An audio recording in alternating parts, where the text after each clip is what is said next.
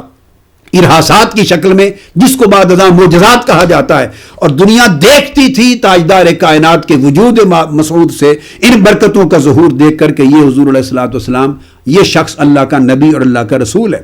یہی وجہ ہے کہ حضرت آمنہ رضی اللہ تعالیٰ عنہ جب ابوا کے مقام پر آپ کا وصال ہوا تو بوقت وصال آپ نے شعر کہے۔ آقا علیہ السلام کی عمر مبارک 5 برس تھی، حضور سے مخاطب ہو کر آپ نے شعر کہے، اور ان میں بھی کہا کہ آپ اللہ کے سچے نبی ہیں، اللہ کے رسول ہیں، اور جو لوگ آپ کی راہ پر چلیں گے وہی ہدایت پائیں گے۔ یہی شعر آپ کی بچپن میں اس طرح کی حضرت ابو طالب ان کے اشعار ہیں، وہ کہتے رہے، حضرت عباس کہتے رہے، اور آپ کے چہرے انور سے کو دیکھ کر آسمان سے بارش کا قحط کے زمانے میں دعائیں کرتے رہے۔ بچپن میں لے کے آپ کو جبل ابو قبیس پہ لے جاتے اور حضور کی ذات سے توسل کرتے، اور توسل کر کے اللہ سے بارش طلب کرتے۔ یہ قبل از بعثت کی باتیں ہیں۔ فرماتے ہیں کہ یہ وہ سارے واقعات اسی طرح فرماتے ہیں کہ حضرت حلیمہ رضی اللہ تعالیٰ عنہ آپ کو کسی دور مقام پر نہیں چھوڑتی تھیں اور غفلت نہیں کرتی تھیں، اور اس لیے وہ دیکھتی تھی کہ بچپن میں آقا علیہ السلام یعنی بعد از بعثت بادلوں کا سائبان تنا رہنا تو بات کی بات ہے۔ یہاں قاضی ثناء اللہ پانی پتی نے حضرت حلیمہ سعدیہ کی روایت سے بیان کیا کہ بچپن میں جب بنو سعد میں آقا رہتے تھے تو سخت شدت اور دھوپ کا موسم ہوتا، اور حضور 2 سال 3 سال 4 سال کے معصوم بچے جب کھیتوں میں یا پہاڑوں میں چلتے تو وہ اپنی آنکھوں سے دیکھتی کہ بادل ہمیشہ حضور پر سایہ فگن رہتے تھے، وہ سایہ رکھتے تھے آقا علیہ الصلوۃ والسلام کی طرف۔ پھر حضرت سلیمہ سعدیہ کہتی ہیں ہمارے گھر میں چراغ نہ ہوتا، کبھی تیل نہ ہوتا جلنے کو، اندھیرا کمرہ ہوتا، مگر آقا علیہ السلام جب لیٹ رہے ہوتے تو کننا نحتاج الی السراج، جس دن سے آقا علیہ السلام ہمارے گھر آئے ہمیں خدا کی قسم اندھیرے کمروں میں کسی دیے کی اور کسی چراغ کی اور کسی روشنی کی ضرورت نہ تھی، حضور کے وجود اطہر سے سارا گھر روشن رہتا تھا۔ یعنی اور فرماتی ہیں لِأَنَّ نُورَ وَجْهِهِ كَانَ أَنْوَرُ مِنَ السِّرَاجِ، کہ حضور کے چہرے اقدس سے نکلنے والا نور چراغ کی روشنی سے زیادہ انور ہوتا تھا۔ فَإِذَا احْتَجْنَا إِلَى السِّرَاجِ فِي مَكَانٍ جِئْنَا بِهِ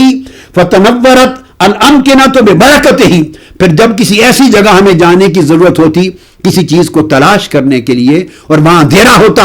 وہاں بھی چراغ نہ لے جاتے، میں اٹھا کے آقا علیہ السلام کو ہاتھوں میں وہاں لے جاتی۔ فرماتی ہیں خدا کی قسم وہ سارے کے سارے مقامات جگمگا اٹھتے، روشن ہو جاتے۔ یہ برکتیں تھی وجود مصطفیٰ کی، اور اس کا اشارہ قرآن کرتا ہے یدیو،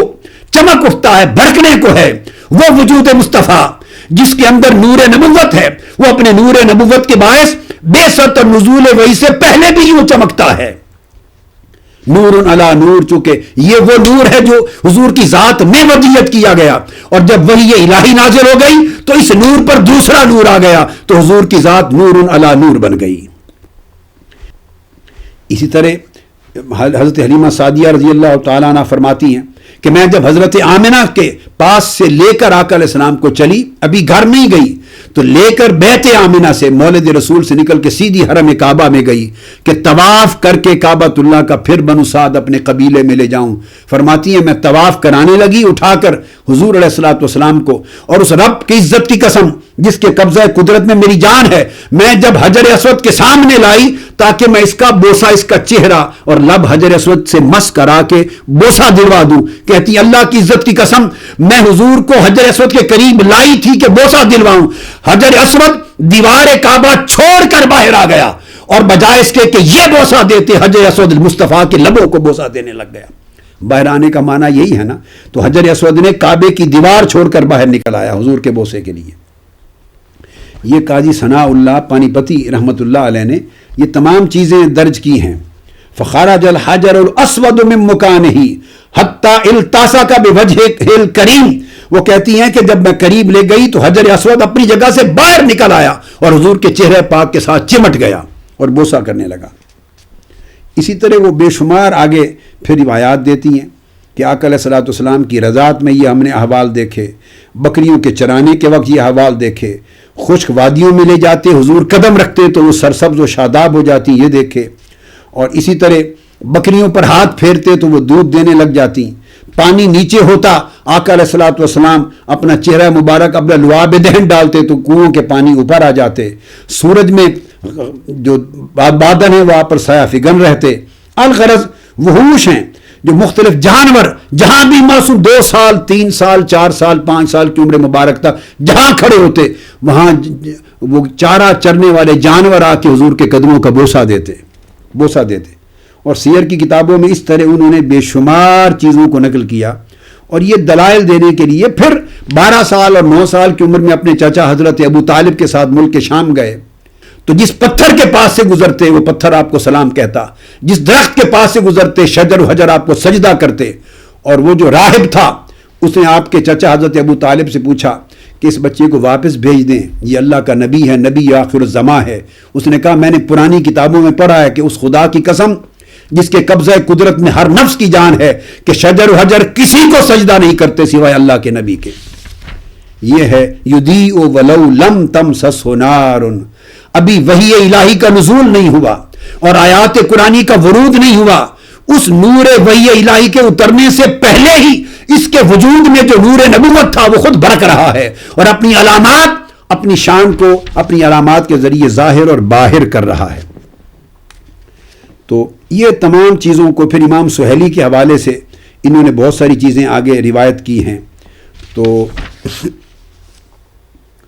یہ سارے بیان کر کے قاضی ثناء اللہ پانی پتی اس کی تعبیر آقا علیہ الصلوۃ والسلام کی ذات اقدس کی تفسیر میں پوری فصل قائم کرتی۔ اس کے بعد اینڈ پر کہتے ہیں ورجعنا الی التفسیر، اب ہم پھر پلٹ کر تفسیر کی طرف آ جاتے ہیں۔ اب تک آقا علیہ السلام کے وہ فضائل بیان کیے، جو دلائل ہیں شہادتیں ہیں اس امر کی کہ اس سے مراد حضوری کی ذات ہے، اور حضوری کا وہ نور نبوت ہے جو پنہا رہا بعثت سے قبل 40 برس تک، مگر ظاہر ہوتا تھا ان برکتوں کے ذریعے۔ اور فرماتے ہیں رجعنا الی التفسیر، اب ہم تفسیر کی طرف دوبارہ آتے ہیں، اور فرماتے ہیں کہ حضرت سالم روایت کرتے ہیں وروا سالم عن ابن عمر رضی اللہ تعالی عنہ،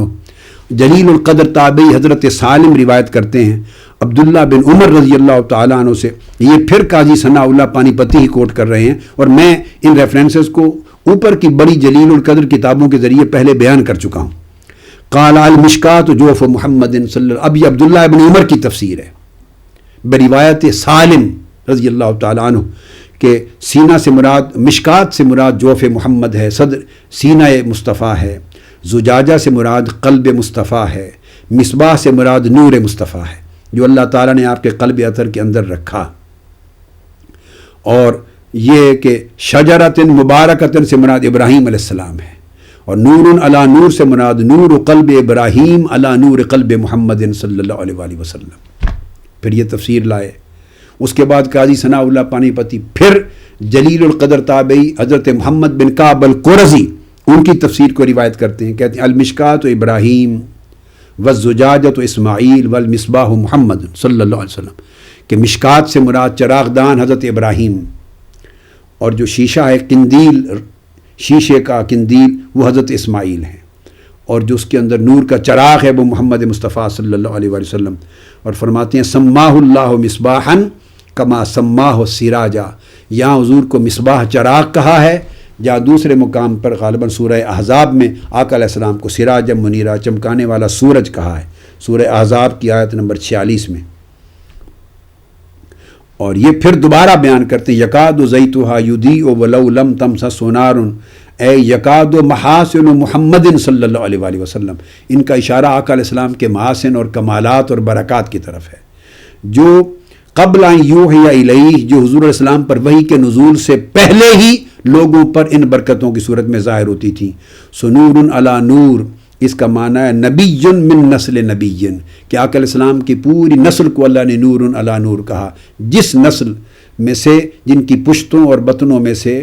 حضور کا نور منتقل ہوتا ہوا آیا۔ اور یہ بھی معنی بیان کیا کہ نور محمد علی نور ابراہیم، کہ نور محمد نور ابراہیم کے اوپر چمک رہا ہے۔ تو یہ دیگر تفسیرات کے ساتھ یہ قاضی ثناء اللہ پانی پتی رحمۃ اللہ علیہ کو کوٹ کر دیا۔ اب یہ جلیل القدر مفسر ہیں اور یہ دور حاضر کے مفسر. اب ہم بہت قریب آ گئے. علامہ جمال الدین قاسمی، یہ علامہ جمال الدین قاسمی یہ علامہ رشید رضا کے اور مفتی محمد عبدہو کے، جو مصر کے بڑے بڑے نامور، پچھلی صدی کے بڑے نامور علماء اور ائمہ تفسیر اور علماء اور مفکرین ہوئے ہیں، ان سب کے شیخ ہیں علامہ جمال الدین قاسمی محاسن التاویل میں، اور یہ بڑے عظیم محدث بھی ہیں اور مفسر بھی ہیں. تو تفسیر القاسمی میں اب وہ بیان کرتے ہیں سورہ النور کے تحت. تو اس میں انہوں نے پھر مختلف معنی بیان کیے کہ مختلف اس کے معنی ہیں. مثل نورہ کمشکات، ان میں فرمایا کہ ایک معنی یہ بھی ہے کہ ہوا النبی صلی اللہ علیہ وآلہ وسلم، اے مثل نور محمد صلی اللہ تعالی علیہ وآلہ وسلم. جب کوئی مفسر اقوال میں جسٹ بطور قول کے نقل کر لیتا ہے، دراصل وہ تائید کر رہا ہے کہ یہ تمام اقوال درست ہیں. درست نہ ہو تو پھر ایک کو رد کر دے گا. اگر اس پر رد نہ کرے، اس کا انکار نہ کرے، ابطال نہ کرے، تو اس کا مطلب انہوں نے تائید و تصریح کر دی کہ یہ قول بھی درست ہے، کہ اس سے مراد مثل نور محمد صلی اللہ تعالیٰ علیہ وآلہ وسلم ہے. یہ علامہ جمال الدین قاسمی نے بھی اس قول کو اختصار کے ساتھ کوٹ کیا. اب ہم اسی پر حدیث کی کتاب ہے مجمع الزوائد، جو امام الحافظ نور الدین الہیثمی معروف محدث ہیں اور معروف حدیث کی کتاب ہے، جنہوں نے کتب حدیث سے تمام حدیث کو جمع کیا، مجمع الزوائد. تو انہوں نے اس حدیث کی کتاب کتاب التفسیر کا مشکات فیہا مصباح، اس کا معنی بیان کرتے ہوئے عن عبداللہ ابن عمر رضی اللہ تعالی عنہ فی قولہ کمشکات فیہا مصباح قال جوف محمد صلی اللہ تعالی علیہ وآلہ وسلم والزجاجہ قلبہ والمصباح نور. فرمایا کہ جوف محمد صلی اللہ علیہ وسلم یہ مشکات ہے، والزجاجہ تو قلبہ والمصباح النور الذی فی قلبہ، کہ مشکات سے مراد حضور کا سینہ اقدس ہے، زجاجہ شیشہ جو قندیل شیشے کی، اس سے مراد حضور کا قلب اطہر ہے، اور مصباح چراغ سے مراد نور محمدی صلی اللہ تعالیٰ علیہ وآلہ وسلم ہے. اور اس کو لا شرقیہ ولا غربیہ کا اشارہ شجرہ ابراہیم کی طرف ہے، جو نہ یہودی تھے نہ نصرانی تھے. یہ آیت انہوں نے اس کتاب التفسیر میں امام ہیثمی نے اس کو روایت کیا ہے. اب اسی کا ایک مختصر سا ذکر تائیداً اس بات کو کا اختتام کرتے ہوئے حافظ ابن کثیر کو بھی کوٹ کر دوں. ہر ایک نے اس پوری تفسیر کو پورا کا پورا من حیث القل یا کسی نہ کسی جز میں آقا علیہ السلام کے نور اقدس کو ضرور بیان کیا ہے، اکثریت نے. اب حافظ ابن کثیر، یہ ان کی شخصیت سے کون واقف نہیں ہے، اور ان کے مکتب فکر سے اور ان کے رجحان علمی سے کون واقف نہیں ہے. یہ علامہ ابن تیمیہ کے جلیل القدر تلامذہ ہیں، ان کا سرمایہ فخر ہیں، اور عرب دنیا میں اور سعودی عرب میں حرمین شریفین میں انہی کی تفسیر شامل نصاب ہے. تو علامہ حافظ ابن کثیر روایت کرتے ہیں ابن عطیہ سے، جاء ابن عباس الی کعب الاحبار رضی اللہ تعالیٰ عنہ. اب حافظ ابن کثیر بیان کرتے ہیں کہ عبداللہ ابن عباس رضی اللہ تعالیٰ عنہ حضرت کعب الاحبار کے پاس آئے. قال حدثنی عن قول اللہ تعالی یکاد زیتها یضیء ولو لم تمسسہ نار. بہت سی دیگر روایات جو میں نے کوٹ کی، اس میں انہوں نے آ کے مثل نورہ کمشکات وہ پوچھا. انہوں نے اس حصے کو بیان کیا کہ یکاد زیتها یضیء ولو لم تمسسہ نار نور علی نور. تو یہ آئے اور پوچھا کہ اس آیت کریمہ کا معنی کیا ہے. قال یکاد محمد یبین للناس وَإِن لَّمْ يَتَكَلَّمْ أَنَّهُ نَبِيٌّ كَمَا يَكَادُ ذَلِكَ الزَّيْتُ أَن يُضِيءَ. وہ کہتے ہیں کہ حضرت کعب الاحبار نے کہا کہ اس سے مراد محمد مصطفیٰ صلی اللہ علیہ وآلہ وسلم کی ذات گرامی ہے، کہ وہ لوگوں کے لیے اس طرح لوگوں پر اجاگر ہیں. محمد صلی اللہ علیہ وسلم یبین للناس، اس طرح ظاہر کر دیتے ہیں اپنی شان کو، اپنی حیثیت کو، اپنے مقام نبوت و رسالت کو لوگوں کے اوپر، باوجود اس کے کہ انہوں نے ابھی اعلان نبوت نہیں کیا تھا. وَإِن لَمْ يَتَكَلَّمْ أَنَّهُ نَبِيٌّ وَلَوْ لَمْ يَتَكَلَّمْ أَنَّهُ نَبِيٌّ 40 برس کی عمر میں جب اعلان نبوت فرمایا بعثت ہوئی، اس اعلان نبوت سے پہلے ہی محمد مصطفیٰ صلی اللہ علیہ وآلہ وسلم کا اپنے طبی نور نبوت کی بنیاد پر لوگوں پر اپنا نبی ہونا ظاہر کر دینا اس آیت کریمہ میں اس نور کی طرف اشارہ ہے۔ فرمایا اور یہی خوبی زکوٰۃ زید کی روغن زیتون کی بیان کی گئی ہے۔ تو اس حصے پر انہوں نے وہی روایت جو حضرت عبداللہ ابن عباس کی حضرت کعب الاحبار سے ہے، اس کو حضرت حافظ ابن کثیر نے بھی اپنے انداز کے ساتھ کوٹ کیا ہے۔ اب یہ بات واضح ہو گئی کہ اس آیت کریمہ میں جو حضرت عبداللہ ابن عباس سے اور حضرت عبداللہ ابن عمر سے اور دیگر صحابہ اور تابعین سے مروی ہے، جب حضور نبی اکرم صلی اللہ تعالیٰ علیہ وآلہ وسلم کا یہ مقام کہ آپ کو اللہ رب العزت نے اپنے نور کی تمثیل دی قرار دیا، اور اپنے نور کی تمثیل میں پھر صرف اپنے نور کے ساتھ حضور کے نور کی حفاظت فرمائی، اور حضور علیہ الصلوۃ والسلام کے نور کے ظہور سے قبل شجر ابراہیم سے لے کر آپ کی ولادت اور ظہور تک آپ کی حفاظت فرمائی، اور پھر بعد ازاں اس سے لے کر قیامت تک نور علی نور کہہ کر اپنے نور سے حضور کے نور کو ڈھانپا، اور اس ڈھانپنے کے طریق سے اللہ رب العزت نے الوہی اہتمام میں حفاظت فرمایا، اور اینڈ پر یہد اللہ لنورہ من یشاء کہہ کر آقا علیہ السلام ہی کے نور اقدس کو اللہ رب العزت نے کل انسانیت اور پوری امت محمدی کے لیے چشمہ ہدایت قرار دے دیا۔ اب یہاں اگر ایمان کو مراد لیں تو بے شک ایمان بھی چشمہ ہدایت، ایمان تو خود ہدایت ہوا، ایمان تو خود ہدایت ہوا اور چشمہ ہدایت ہوا۔ اسلام کو مراد لیں وہ بھی چشمہ ہدایت ہوا، قرآن مراد لیں وہ بھی چشمہ ہدایت ہوا، اور حضور علیہ الصلوۃ والسلام کی ذات اقدس مراد لیں تو وہ ان تمام چشموں کی اصل اور منبع بنا، تو وہ سب چشموں کی اصل اور اوریجن ہو گیا۔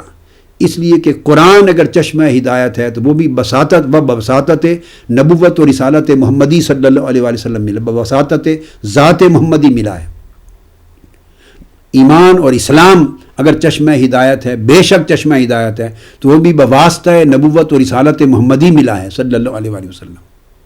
قرآن اگر چشمہ ہدایت ہے تو بواسطہ نبوت و رسالت محمدی ملا ہے۔ الغرض جو بھی دیگر تعبیرات کو لیں وہ ساری تعبیرات محتاج ہیں، اور ان کی اساس اور ان کی بنیاد اس چشمہ ہدایت محمدی پر ہے جو نور مصطفیٰ صلی اللہ علیہ وآلہ وسلم ہے، چونکہ آقا علیہ السلام ہی ان تمام ہدایتوں کے سامان کا امت اور انسانیت تک پہنچنے کا ذریعہ ہے۔ آقا علیہ السلام کی ذات اقدس ہی قرآن ہمیں عطا کرنے والی ہے، آقا علیہ السلام کی ذات اقدس ہی ہمیں ایمان اور اسلام کی نعمت سے بہرہ کرنے کا وسیلہ ہے، آقا علیہ السلام کی ذات اقدس ہی ہمیں نور الہی تک پہنچانے کا ذریعہ اور وسیلہ ہے۔ اس لیے یہ ساری مثالیں اجزاء بن جاتی ہیں، اگر تمام تمثیلات کو بطور کل دیکھنا ہو تو وہ کل مثل نور ہی ہے، مثل نور محمد صلی اللہ علیہ وآلہ وسلم، اس نور محمدی سے ہی ان تمام انوار کی شاخیں پھوٹ رہی ہیں۔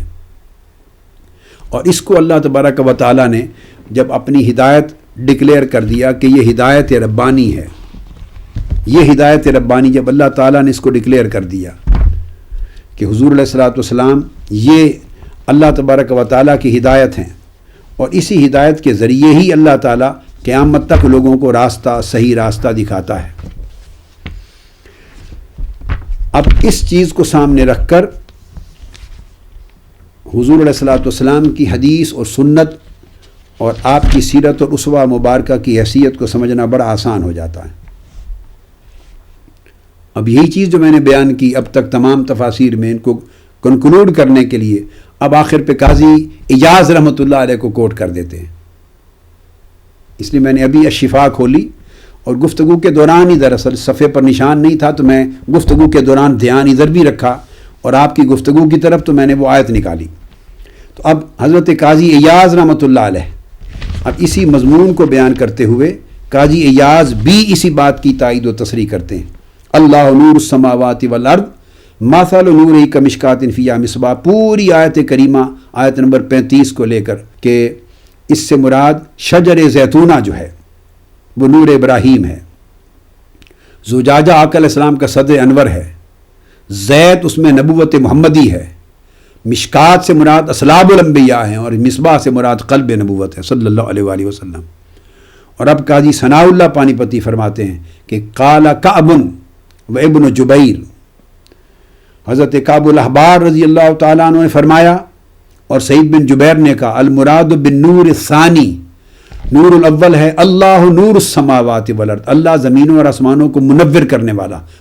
کرنے والا ہے، اے ہوا منور السماوات وہوا نور السماوات والارض ونور اہل السماوات والارض، وہ نور اول ہے اللہ رب العزت کا۔ اور جو نور ثانی ہے مثل نور ہی، اس کے نور کی مثال، فرماتے اس نور سے مراد ہا ہونا محمد علیہ السلام، مثل نور ہی اے نور محمد صلی اللہ تعالی علیہ وآلہ وسلم۔ اب حضرت کعب الاحبار اور تابعی سعید بن جبیر کی روایت اپنی سند کے ساتھ بیان کی، اور حضرت سہل بن عبداللہ تستری ان کی روایت سے بیان کرتے ہیں مثل نور محمد صلی اللہ تعالی علیہ وآلہ وسلم، یہ بھی مانا اذ کان مستودعا فی الاسلاب کمشکات صفتها کذا، یہ نور محمدی صلی اللہ علیہ وآلہ وسلم کی مثال اللہ تعالیٰ نے مشکات کے ساتھ دی ہے کہ جب وہ پاک اسلاب اور پشتوں میں مشکات کی طرح، چراغدان کی طرح نسلاً بعد نسلاً مستقر تھا، یعنی مقیم تھا اور قیام پذیر تھا۔ وَأَرَادَ بِالْمِصْبَاحِ قَلْبَهُ، اور مصباح چراغ سے مراد اللہ تعالیٰ نے حضور کا قلب اطہر لیا ہے۔ وَبِالزُّجَاجَةِ صَدْرَهُ، اور آقا علیہ الصلوۃ والسلام کے سینہ اقدس، اس کو اللہ نے شیشے کی قندیل کے طور پہ بیان کیا ہے۔ اے کأنہ کوکب دری، اور حضور علیہ السلام کے اس پورے نورانی قلب اور نورانی وجود کے اندر جو روشن ستارے کی طرح چمک رہا ہے، اس میں جو کوکب دری کہا، یہ حضور کا ایمان اور حضور کی حکمت ہے۔ یوقد من شجرۃ مبارکۃ، اے من نور ابراہیم، اور اللہ تعالیٰ نے ابراہیم علیہ السلام کو شجر مبارکہ کے ساتھ مثال دی۔ پھر قاضی ایاز رحمۃ اللہ علیہ فرماتے ہیں وقولہ یکاد زیتها یضیء، اے تکاد نبوت محمد صلی اللہ علیہ وآلہ وسلم تبین للناس قبل کلامہ کہذا الزید، حضور علیہ الصلوۃ والسلام کی جو نبوت ہے وہ تبین للناس، وہ واضح تھی، اجاگر تھی اور عیاں تھی لوگوں کے لیے حضور علیہ السلام کے اعلان نبوت کرنے سے بھی پہلے۔ یہ پوری تفسیر بیان کر کے پھر قاضی ثناء اللہ فرماتی ہیں وقد قیل فی ھذہ الآیۃ غیر ھذا، اس کے علاوہ دیگر اقوال بھی اس آیت کی تعبیر اور اس تمثیل کی تشریح میں کہے گئے ہیں، مگر قاضی ایاز رحمۃ اللہ علیہ نے الشفاء میں صرف اس کو اختیار کیا ہے۔ اور اس کے بعد آگے قاضی ایاز اس کی تائید میں لاتے ہیں وَسَمَّاهُ اللَّهُ تَعَالَى فِي الْقُرْآنِ فِي غَيْرِ هَذَا الْمَوْضِعِ نُورًا، ایک یہاں اللہ نے حضور کو نور قرار دیا ہے، اور اس کے علاوہ بھی کئی مقامات پر اللہ نے حضور کو نور کہا ہے قرآن مجید میں، وَسِرَاجًا مُنِيرًا، اور سراج منیر کہا ہے۔ پھر آیت سورہ مائدہ کی آیت نمبر 15 کوٹ کر کے کہتے ہیں قَدْ جَاءَكُم مِّنَ اللَّهِ نُورٌ وَكِتَابٌ مُبِينٌ، اور دوسری آیت کوٹ کرتے ہیں یا ایھا النبی انا ارسلناک شاہدا ومبشرا ونذیرا وداعیا الی اللہ باذنہ وسراجا منیرا، احزاب کی آیت نمبر 45 اور 46۔ تو اس کو بیان کرتے ہیں، اور اسی طرح آگے پھر دیگر اور مقامات کی حضور علیہ السلام کے قلب اطہر کی بات کرتے ہوئے حضرت سہل کے حوالے سے نور رسالت کا ذکر کرتے ہیں اور نور نبوت کا ذکر کرتے ہیں۔ یہ تمام حوالہ جات دے کر وہ اس بات پہ کنکلوڈ کرتے ہیں کہ اللہ تبارک و تعالیٰ نے حضور علیہ الصلوۃ والسلام کو وہ مقام عطا کیا تھا۔ یہ تفسیر امام جعفر الصادق کے قول کے بعد ان آیات کو لے آئے ہیں کہ اللہ تبارک و تعالیٰ نے حضور کو اپنے نور کی مثال دیا، اس لیے کہ اپنے نور سے مزین کیا، اللہ تعالیٰ نے اپنے نور کی صفتوں سے اوصاف سے مزین فرمایا، متصف فرمایا، اور پوری امت کے لیے اپنے نور کے لیے حضور علیہ السلام کی ذات اقدس کو مظہر عتم بنایا، تاکہ لوگ بواسطہ رسالت محمدی صلی اللہ علیہ وسلم، بواسطہ ذات محمدی صلی اللہ علیہ وآلہ وسلم اس اللہ کی بارگاہ تک اور اس کی عبادت تک اور اس کی اطاعت تک اور اس کی بندگی تک اور اس کی معرفت تک رسائی پا سکیں، جو کہ از خود واسطہ رسول کے بغیر وہ رسائی پانے کے قابل نہ تھے، انہیں اس کی صلاحیت نہ تھی، استعداد نہ تھی، ملکہ نہ تھا، ان کے اندر اللہ نے یہ قوت نہیں رکھی تھی کہ وہ اللہ رب العزت تک براہ راست رسائی پا سکیں تو ضروری تھا کہ کوئی ایسا وجود اللہ تعالیٰ بین الخالق والمخلوق برزخ کے طور پہ قائم کرے، اللہ اور اپنی اس کی مخلوق کے درمیان ایک ایسے وجود کو قائم کرے جسے اللہ تبارک و تعالیٰ اپنی صفات کا لباس پہنائے اور اپنی صفات سے اور اپنے نور سے مزین کرے اور اپنے اوصاف و اخلاق سے مزین کرے، مگر ہو صورتاً وہ جنس بشریت میں سے، جنس انسانیت میں سے، تاکہ ان میں سے مبعوث ہوں اور ان میں اٹھیں اور ان جیسے لگیں، تاکہ وہ انہیں دیکھ سکیں، انہیں سن سکیں، ان کا کلام سن سکیں، ان کی عادات و اطوار دیکھ سکیں، ان کے اعمال دیکھ سکیں، ان کی سنت دیکھ سکیں، ان کی سیرت دیکھ سکیں، ان کا اسوہ مبارک دیکھ سکیں، ان کی حدیث مبارک دیکھ سکیں، ان کی مجلس میں بیٹھ سکیں، ان کا سماع کر سکیں اور ان سے روایت کر سکیں اور ان کی تقلید اور اتباع کر سکیں۔ اس لیے ان کی جنس میں سے بنایا صورتاً، مگر صفتاً اللہ رب العزت نے انہیں اپنے نور سے اور اپنی رحمت سے اور اپنی رافت سے اور اپنی صفات عالیہ کے ساتھ مزین کیا اور صاحب خلق عظیم کیا، اور اپنی مخلوق کے درمیان انہیں برزخ بنایا، واسطہ بنایا، اور واسطہ بنا کر پھر اللہ رب العزت نے اخرجہ الی الخلق سفیرا صادقا، اور پھر اس محبوب کو اپنی صفات کے ساتھ مزین کر کے اس اپنی مخلوق کی طرف سچے سفیر اور سچے نبی اور سچے رسول اور سچے نمائندے کے طور پر مبعوث کر دیا۔ وَجَعَلَ طَاعَتَهُ، یہ امام جعفر صادق کا پورا بیان نقل کر رہا ہوں جسے حضرت قاضی ایاز نے کوٹ کیا، امام جعفر صادق رضی اللہ تعالیٰ عنہ کا۔ تو پھر اللہ تعالیٰ نے یہ ساری شانیں عطا کر کے پھر نبی کی اطاعت کو اپنی اطاعت بنا دیا، پھر نبی کی اتباع کو اپنی محبت بنا دیا، نبی کی موافقت کو اپنی موافقت بنا دیا، نبی کی پیروی کو اللہ نے اپنی عبادت بنا دیا، اور نبی کی سنت و سیرت کے وجوب کو اور حضور کے ہر حکم کی پیروی کرنے کو اور حضور کے ہر ارشاد کو اپنے اوپر لازم اور واجب کر لینے کو اپنے حکم کی پیروی بنا دیا، اور ارشاد فرمایا من یطع الرسول فقد اطاع اللہ، پس جب جو شخص اب اس رسول کی اطاعت کرتا ہے، اس کے حکم کی اطاعت کرتا ہے، اس کی حدیث کی اطاعت کرتا ہے، اس کی سنت کی اتباع کرتا ہے، اس کی سیرت اور اسوہ کی اطاعت اور پیروی کرتا ہے اور اتباع کرتا ہے، وہ جان لے کہ اس نے صرف رسول ہی کی نہیں اللہ کی اطاعت کر لی ہے۔ اور فرمایا وما ارسلناک الا رحمۃ للعالمین، اور اے حبیب یہ ساری شانیں ہم نے آپ کو اس لیے عطا کی ہیں کہ لوگ از خود میرے بندے ہو کر بھی میری بندگی کر نہ سکتے تھے، میرے بندے ہو کر میری پہچان ان کو حاصل نہ تھی، میرے بندے ہو کر میری ذات اور میرے وجود اور میری وحدانیت اور میری الوہیت کو تک انہیں نہ رسائی تھی نہ شناسائی تھی۔ بندے میرے تھے مگر پوجتے بتوں کو تھے، بندے میرے تھے مگر وہ جانتے بتوں کو تھے، بندے میرے تھے مگر عبادت مظاہر فطرت کی کرتے تھے، سو وہ گمراہی میں تھے، وہ ظالم تھے، وہ تباہی میں تھے، ہلاکت میں تھے۔ محبوب انہیں ایک ایسا واسطہ درکار تھا، چونکہ مجھے تو دیکھ نہ سکتے تھے، سن نہ سکتے تھے، سو براہ راست میری اطاعت نہ کر سکتے تھے، ایک ایسا واسطہ درکار تھا جو ہو ان کی جنس میں سے، دیکھنے میں ان میں سے لگے، ان جیسا لگے، مگر ان کی جنس میں سے ہو کر میری صفات عالیہ کے ساتھ مزین بھی ہو، آراستہ بھی ہو، پیوستہ بھی ہو، تاکہ میں اس سے کلام کروں، میں اسے اپنا امر دوں، میں اسے اپنا مظہر ٹھہراؤں، اور وہ جو کہے ان کے سامنے وہ سنے تو اس کو مگر کلام میرا ہو، وہ جو کرے ان کے سامنے وہ دیکھیں تو اس رسول کو کرتے ہوئے مگر وہ امر میرا ہو۔ تو الغرض وہ دیکھیں رسول کو مگر منشا اس کی ذات میں میرا دکھائی دے، وہ سنے رسول کی حدیث و سنت کو مگر منشا میرے امر اور میرے حکم کا ان کو معلوم ہو جائے۔ سو جب